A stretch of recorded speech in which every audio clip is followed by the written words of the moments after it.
Carta do apóstolo Paulo aos Colossenses, capítulo 1, versículo 24 ao 29.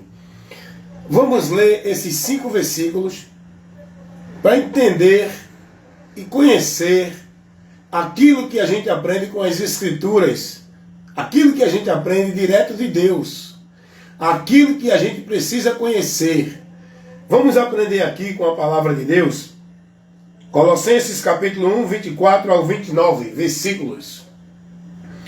Regozijo-me agora no que padeço por vós, e na minha carne cumpro o resto das aflições de Cristo, pelo seu corpo, que é a igreja, da qual eu estou feito ministro, segundo a dispensação de Deus, que me foi concedida para convosco, para cumprir a palavra de Deus.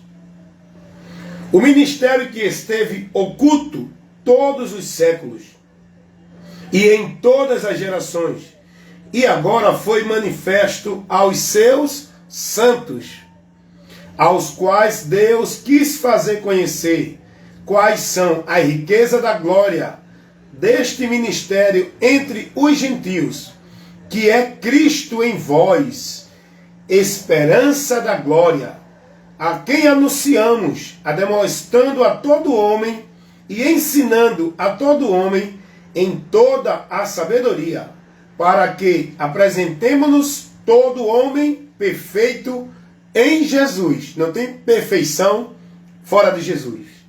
Versículo 29. Para isto também trabalho, combatendo segundo a sua eficácia, que obra em mim poderosamente. Meus amados irmãos, nós vamos aprender aqui qual é o chamado de um apóstolo, de um homem que Deus levanta para o ministério.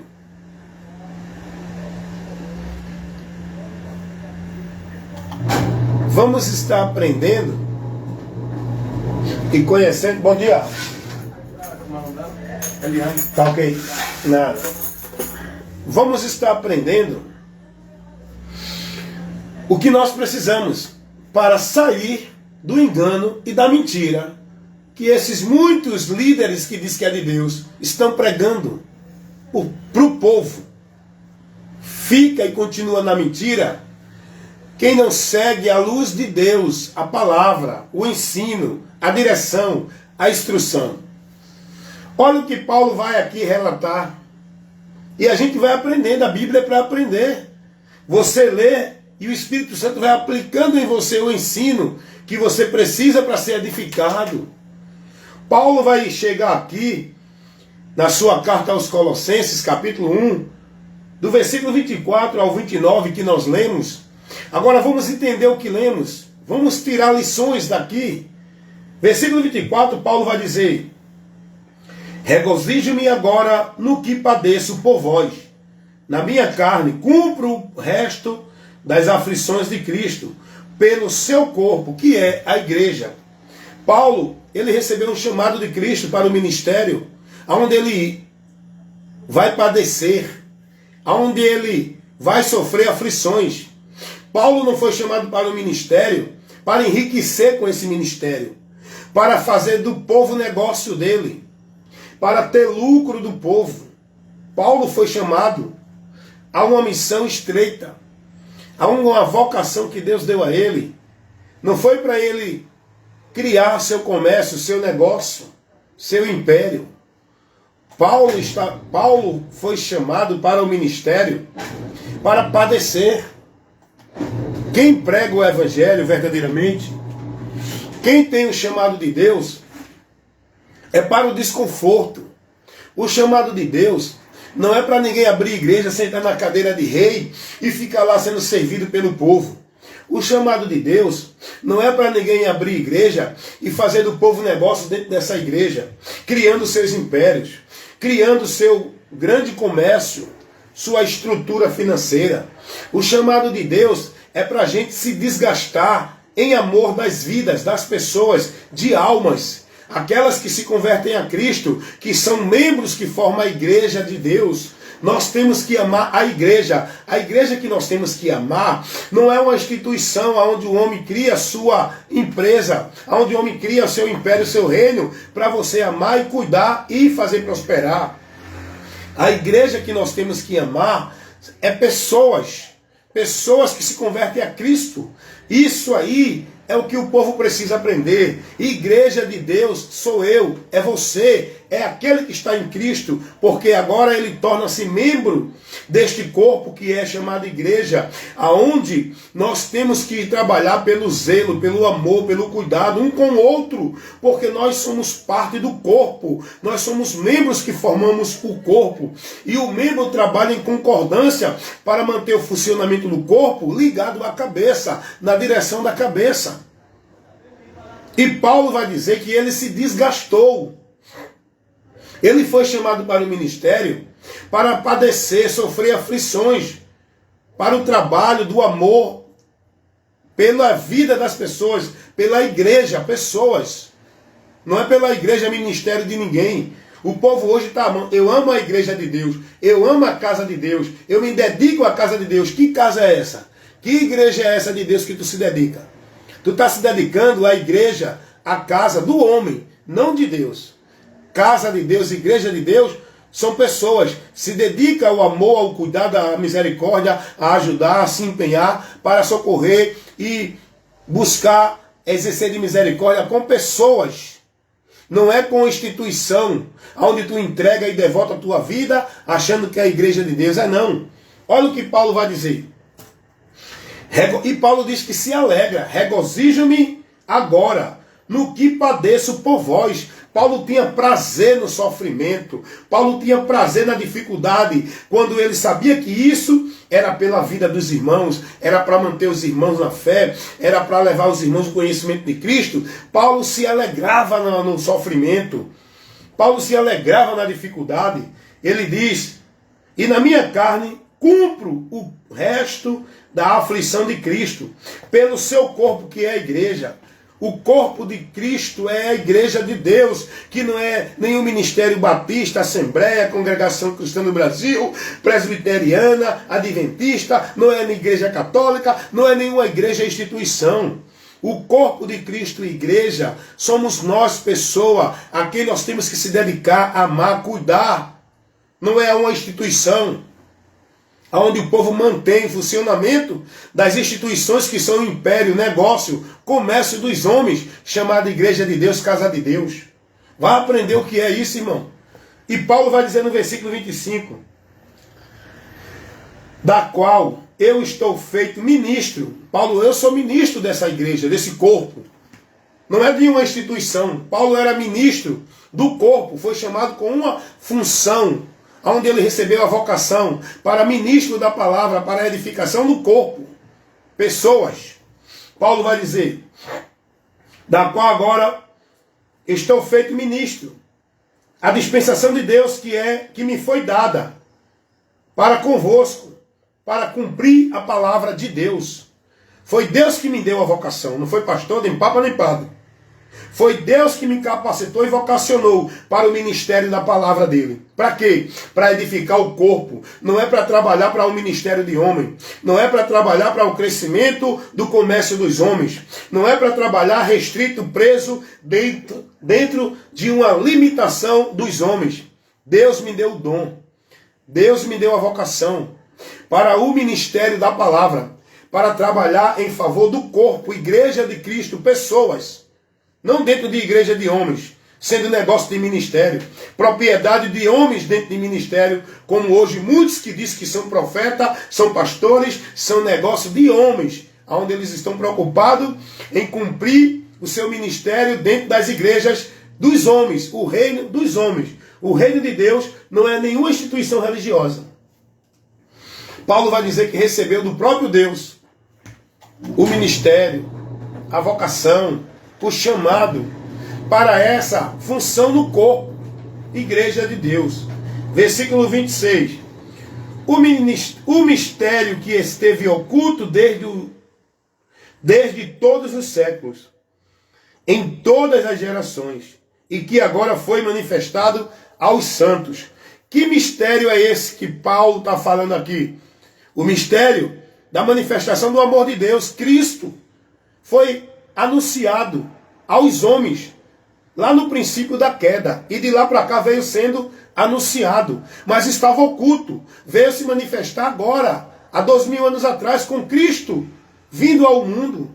É esse mistério que Paulo aqui está falando em Colossenses capítulo 1, versículo 26. O mistério que esteve oculto desde todos os séculos e em todas as gerações, em que agora foi manifesto aos santos, aos quais Deus quis fazer conhecer quais são a riqueza da glória deste mistério entre os gentios, que é Cristo em vós, esperança da glória. O mistério que foi revelado é Cristo em nós, a esperança da glória. Os judeus rejeitaram, os judeus não aceitaram a promessa que eles mesmos estavam esperando. A promessa foi manifesta, mas eles rejeitaram. Se foi para ele feita a promessa, os judeus aguardavam essa promessa, e quando essa promessa realizada, quando essa promessa é manifestada, os judeus desprezam. E agora Deus permite que os gentios recebam, para Cristo ser glorificado no gentio, que era para ser pelo povo dele, e o povo dele rejeitou. Os judeus rejeitaram Jesus. Jesus foi glorificado no gentio, nos que não são da nacionalidade de Israel. Que Israel é o povo da promessa. É o povo que Deus fez o pacto da velha aliança e fez a promessa da esperança para esse povo. Mas esse povo rejeitou a graça de Deus, o amor de Deus, a promessa de Deus para eles. Não. E aí nós, gentios que não somos da nacionalidade do povo de Israel, porque gentio é os que não fazem parte do primeiro concerto. São aqueles que não fazem pacto das promessas de Deus com Israel. As promessas de Deus com Israel vai se cumprir ainda. Porque Deus agora está tratando o tempo dos gentios. Em Cristo, quando toda a plenitude dos gentios se concluir no tempo que Deus determinou, aí Deus vai tratar com Israel. Isso é um assunto que muitos não conhecem e negam essa realidade. Mas o assunto que eu quero levar para você não é esse agora, é esse aqui. O mistério de Deus que estava oculto desde dos séculos antigos até hoje. Até hoje não. Até o ano em que Jesus surgiu. Há 2000 anos atrás, esse mistério de Deus que estava oculto em vários séculos foi manifestado. É o que disse Paulo, escrevendo a Tito, capítulo 2, versículo 11. Porque Deus manifestou a sua graça, trazendo salvação a todos os homens. Olha o mistério de Deus aí revelado. Foi Jesus também que mostrou essa revelação desse mistério. João 3,16. Porque Deus amou o mundo de tal maneira que deu seu Filho unigênito, para que todo aquele que nele crê não pereça, mas tenha vida eterna. Jesus pregou isso para o judeu, Nicodemos, mostrando a Nicodemos o mistério de Deus revelado. É Jesus. Esse mistério que estava revelado há muitos séculos, que foi prometido na queda de Adão. Jesus foi prometido na queda de Adão. Jesus já estava preparado na soberania de Deus antes do homem cair. Porque quando Deus criou o mundo, criou o ser humano, ele sabia que o homem ia cair. Pela escolha e a liberdade que ele ia dar ao homem. Ele sabia que o homem ia cair. Então, pega aí. Então ele fez a promessa. Essa promessa foi feita no princípio da queda do homem. Então, a partir daí, veio sendo anunciado aos povos. E o povo de Israel, que Deus, ele ali estabelece a partir de Jacó, o povo de Israel, que foi gerado ali a partir de Abraão, Isaac e Jacó. E em Jacó o povo recebe o nome de Israel. E Deus continua fazendo a promessa. E essa promessa foi manifesta onde? Há quase 2000 anos atrás. No nascimento de Jesus, do ventre da virgem que foi prometida pelo profeta Isaías, que a virgem daria luz a esse que seria poderoso, príncipe da paz, Deus forte. Então, a partir daí, o mistério de Deus que estava oculto foi revelado e manifestado. Esse mistério é Jesus, é o que Paulo está dizendo aqui, versículo 26, Colossenses capítulo 1. O mistério que esteve oculto desde todos os séculos e em todas as gerações, e que agora foi manifesto aos seus santos.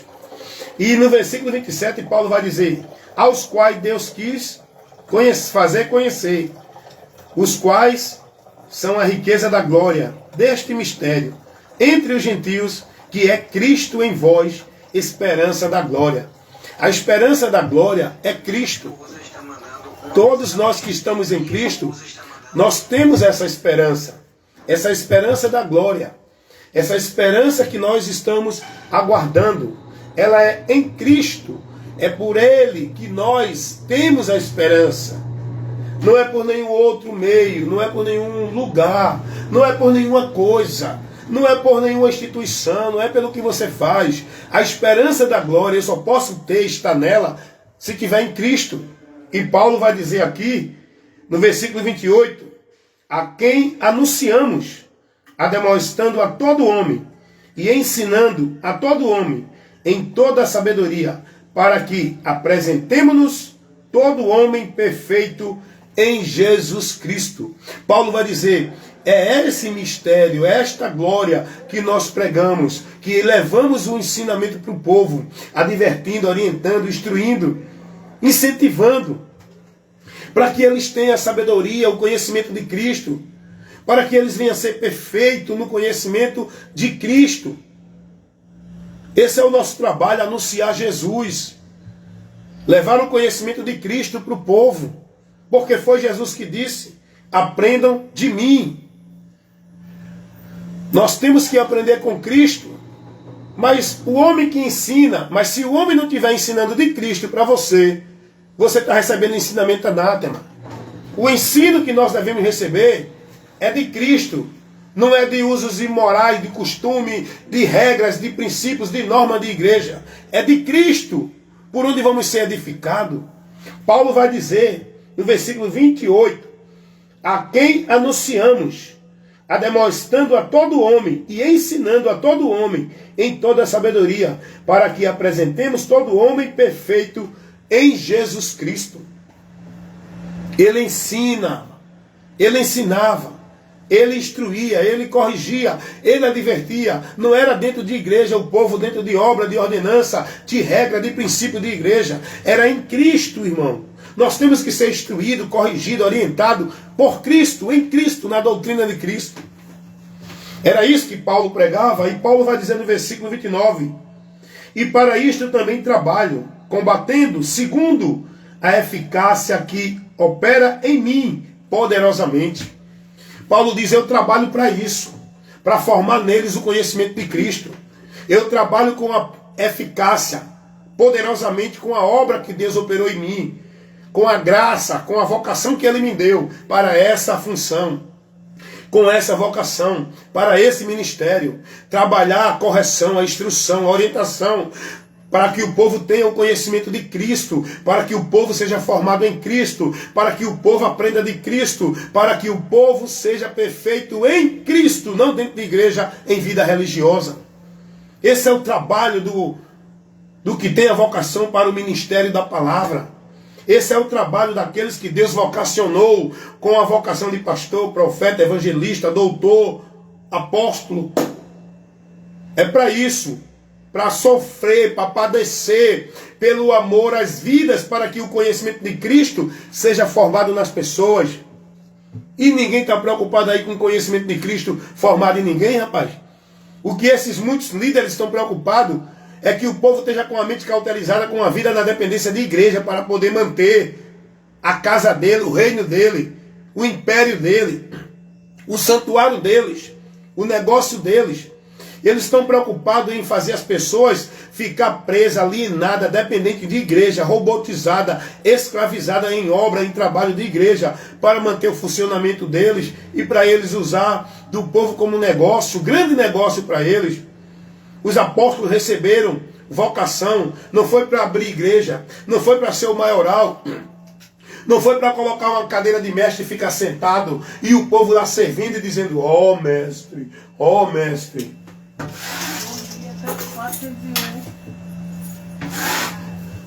Os apóstolos receberam a vocação, não foi para criar seus ministérios, suas empresas, suas instituições, para enriquecerem. Os apóstolos receberam a vocação para padecer, para sofrer, para se desgastar, para ir buscar vidas, formando nessas pessoas o conhecimento de Cristo, para que cheguem a Deus perfeitamente, com o conhecimento de Cristo. Só podemos chegar a Deus perfeito com o conhecimento de Cristo. Aleluias.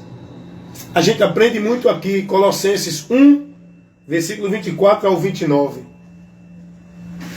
Aprendemos muito. Bom dia. Pai, tudo bom? Tudo bem, vai sair agora? Vou sair agora. Vamos lá. Não, tá aí na frente. Obrigada. De nada. Não é? Então é isso, gente. Então a gente precisa ser prudente, tá bom? Não menino levado pelo engano e sendo negócio, marionete, robô, manipulado pelos homens. O conhecimento que nós precisamos ter é de Cristo. E esse conhecimento nós só temos se dedicarmos a buscá-lo. E buscar esse conhecimento no próprio Cristo, na palavra dele, nos 4 evangelhos e nas cartas apostólicas, onde foi manifestado o mistério de Deus. Você tem que buscar a luz de Deus a partir desse mistério revelado. Esse mistério foi revelado em Cristo, porque Cristo é o mistério de Deus, que foi revelado para nós. Cristo é a luz de Deus, que veio para iluminar o nosso entendimento. Cristo é a verdade de Deus, que veio para nos tirar da mentira. Cristo é o caminho para Deus, que veio para nos tirar da perdição. Cristo é a porta de acesso a Deus, que veio para nos dar a oportunidade de sair da condição que estávamos. E muitos estão, porque estão sem Cristo. Olha, gente, é muito sério. O que eu levo aqui é a luz de Deus para iluminar o teu entendimento. As pessoas estão sendo privadas da verdade porque estão sendo formadas no entendimento maldito de obra, de vida e de dependência de sacrifício religioso dentro de religião. A sua vida dependente com Deus não é dentro de religião. A sua dependência de Deus, a sua necessidade de Deus está em Cristo. É preciso conhecer a Cristo, seguir a Cristo, crer em Cristo, estar em Cristo, obedecer a Cristo e se submeter a Cristo, guardando a palavra de Cristo. Gente, as pessoas não gostam muito da minha forma de pregar porque é uma forma muito objetiva, muito taxativa e muito sólida, porque eu prego a verdade, que vai desconstruindo todo o conjunto doutrinário pregado dentro das religiões que está montado na mentira. Esses conjuntos doutrinários caem por terra quando a gente expõe à luz de Deus a palavra. Todo o sistema religioso, os princípios de Deus, doutrina, preceitos, valores de Deus que estão formados dentro das religiões, não resiste à palavra. Quando você expõe a palavra, coloca por terra todo esse sistema doutrinário de princípios que as igrejas e as religiões ensinam para o povo. Não importa qual é a religião, qual é a igreja. Todas estão montadas na mentira. Porque a igreja de Deus não é nenhuma instituição. A igreja de Deus são pessoas. E essas pessoas, para ser igreja, precisam estar em Cristo, não dentro de uma igreja. Essas pessoas, para ser igreja, tem que estar em Cristo, tem que ter o conhecimento de Cristo, tem que conhecer o mistério de Deus, que é Cristo, para poder ser membro que forma a igreja. Não é estar dentro de uma igreja para ser igreja. Então, as pessoas que estão fora de Cristo estão perdidas, irmão. Olha a situação de quem não está em Cristo. Não é eu que digo porque eu quero colocar a minha verdade. Eu prego a verdade de Deus. É a palavra de Deus que me mostra isso. Olha em que condição estão as pessoas que estão nesse mundo sem Cristo. Pode estar dentro de igreja, pode estar dentro de qualquer religião. Sem Jesus, aqueles que não estão em Cristo continuam perdidos com toda a sua vida religiosa. Pode ser a religião mais famosa, maior, mais cheia de poder que dizem. Isso não tem nenhum valor, o caminho não é esse. Olha a condição das pessoas que estão no mundo sem Jesus, que estão sem Cristo. Paulo vai dizer isso aos Efésios, capítulo 2. Paulo vai mostrar aos Efésios qual é a condição do homem sem Jesus. Paulo vai mostrar aos Efésios a realidade que todos precisam conhecer. Essa realidade todos precisam entender. Muitos dentro da igreja estão cegos, não conhecem essa verdade. Muitos dentro da igreja estão perdidos, pensando que estão na verdade. E Paulo vai dizer aos Efésios aqui qual é a condição do homem e qual era a condição que eles estavam antes de Jesus. Se você ler Efésios capítulo 1, capítulo 2, aliás, versículo 1, Paulo vai dizer: e vos vivificou, estando vós mortos em ofensas e pecados, em que em outro tempo vocês andavam segundo o curso deste mundo, segundo o príncipe das potestades do ar, do espírito que agora opera nos filhos da desobediência, entre os quais todos nós também estávamos nos desejos da nossa natureza, fazendo a vontade da carne e dos pensamentos, e éramos, por natureza, filhos da ira, como os outros também. Paulo agora vai dizer aos irmãos e mostrar aqui a condição que nós estávamos antes de Cristo. Nesse período aqui, Paulo vai dizer: nós também éramos filhos da ira. Estávamos dentro do domínio, da direção dos espíritos das trevas, o príncipe desse século, seguindo a natureza pecaminosa, de qual fazíamos o desejo da carne, e éramos, por natureza, filhos da ira. Só que agora a natureza humana não reina mais em nós, porque fomos restaurados com a natureza de Cristo. Pela fé em Jesus, somos uma nova criatura. É aí que entra a transformação do homem para com Deus. É pela fé em Jesus. Não é pela vida religiosa, pela mudança de usos e costumes. É pela transformação aqui. Essa é a transformação para o homem tornar uma nova criatura, está em Deus. Quando ele crê em Jesus, ele é transformado no seu interior. Mas o homem sem Jesus continua nessa condição.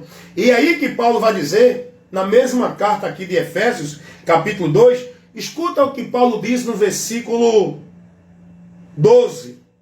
Naquele tempo, estava sem Cristo, separado da comunidade de Israel, estranho aos concertos da promessa, não tendo esperança e sem Deus. Olha aqui, irmão, a realidade das pessoas que estão aí sem Jesus, sem Deus no mundo.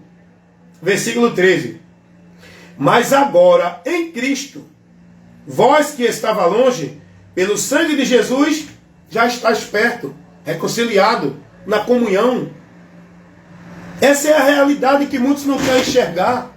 Muitos dentro das religiões estão perdidos. Acham que estão em Deus. Acham que são de Deus. Que não são do mundo, porque estão dentro da igreja. Olha o que Paulo vai dizer. vocês, eu estou lendo Efésios capítulo 2, versículo 12. Naquele tempo vocês estavam sem Cristo, estavam separados da comunidade de Israel, ou seja, não fazia parte do povo de Deus. Era estranho aos concertos da promessa. Não tinha participação na promessa. Não estava inserido na promessa de Deus. Não tendo esperança, não tinha esperança nenhuma da vida com Deus. Sem Deus no mundo. O homem sem Cristo não faz parte da promessa de Deus. Não faz parte do povo de Deus. Está neste mundo sem a esperança da vida eterna. Pode até dizer que é salvo, que tem a vida com Deus. Não está. Está sem a esperança da vida eterna. E neste mundo sem a proteção divina. Está nesse mundo sem a graça de Deus, que vai livrar ele da eternidade de juízo. Essa é a condição do homem neste mundo sem Jesus. Pode estar numa igreja, pode ser religioso, pode fazer isso, fazer aquilo, aquilo outro. Continua no mundo sem Deus, sem paz, sem salvação, não faz parte da promessa, está no mundo sem Deus, não faz parte do povo de Deus, porque quem é de Deus não é quem está em nenhuma religião. Quem está na promessa de Deus não é quem é de igreja. Quem está na salvação não é quem está dentro de nenhuma igreja, é quem está em Cristo. E Paulo vai dizer, mas agora em Cristo, agora sim, em Cristo, eu estou em Deus, faço parte da promessa, sou conhecido por Ele, sou povo dEle, estou, aleluia, na promessa da vida eterna com Ele. Em Cristo, aprendam isso, tá bom, irmão? Então é importante pregar Jesus para o povo. Mas pregar Jesus não é dizer, Jesus te ama, vem para a igreja, que Ele quer mudar a tua vida, seja crente. Não. Pregar Jesus é levar para o povo o conhecimento do mistério de Deus que foi revelado para o mundo. Pregar Jesus é anunciar para o mundo as boas novas de salvação. Pregar Jesus é levar para o homem perdido a esperança da salvação. Pregar Jesus é levar para o homem que está preso, julgado e condenado, o meio dele ser liberto e salvo. Pregar Jesus é mostrar ao homem a luz de Deus, por onde o homem vai sair das trevas. Pregar Jesus é anunciar para o povo a verdade de Deus, que vai libertar o homem que está preso na mentira do diabo. Pregar Jesus é mostrar aquilo que Deus manifestou para salvar o homem, aquilo que Deus realizou, aquilo que Deus fez. Pregar Jesus é anunciar para o mundo, levar o conhecimento da obra de Deus para o mundo. Pregar Jesus não é pregar obra, trabalho, vida de igreja. Pregar Jesus é anunciar a obra de Deus ao mundo. A obra de Deus não é nenhum sacrifício de devoção, de obrigação, cumprido dentro de ordenança religiosa. Pregar Jesus é anunciar ao mundo a esperança da salvação. O poder de Deus que salva aquele que crê, que é o Evangelho. É ensinar, é formar no povo conhecimento de Cristo, para que sejam perfeitos. Isso é pregar Jesus, o Evangelho. Amém? Deus abençoe e que vocês meditem nessa reflexão, nesse momento de esclarecimento, porque esse é o meu trabalho. É levar o conhecimento de Cristo, o mistério de Deus revelado, manifestado, a verdade que liberta. O poder para salvar o homem perdido. Não é uma vida presa dentro de sacrifício, obrigação de usos e costumes e norma e regra de igreja, de religião nenhuma. O poder de Deus para salvar o homem perdido é a mensagem do Evangelho. Por isso que Jesus disse, preguem a todos, quem crê será salvo. Então tem que pregar. Pregar é ensinar, pregar é informar, pregar é anunciar aquilo que Deus fez para a humanidade encontrar salvação em Jesus. Amém?